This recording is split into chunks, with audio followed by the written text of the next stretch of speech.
Λοιπόν, ας ξεκαθαρίσουμε κάποια πράγματα.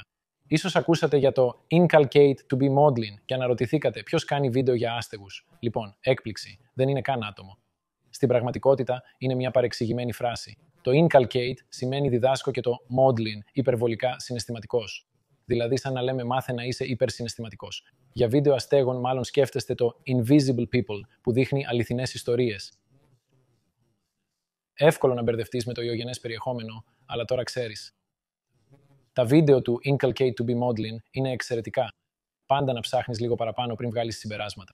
Το YouTube είναι γεμάτο εκπλήξεις, έτσι δεν είναι? Γεια σας, detective του YouTube. Ετοιμαστείτε για ένα μυστήριο που έχει ξεσηκώσει τους πάντες. Σίγουρα έχετε ακούσει φήμες για το inculcate, το φαινόμενο του YouTube από το Σαν Χωσέ. Το κανάλι του έχει συγγύσει εδώ και καιρό.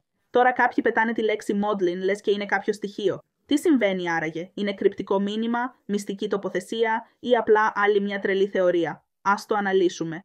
Το modeling μπορεί να αναφέρεται σε μέρος στη Γερμανία. Μήπως ο δημιουργός μας πήδηξε τη λίμνη ή είναι άλλο ένα από προσανατολιστικό στοιχείο? Γράψτε τις θεωρίες σας και ας λύσουμε μαζί αυτό το μυστήριο.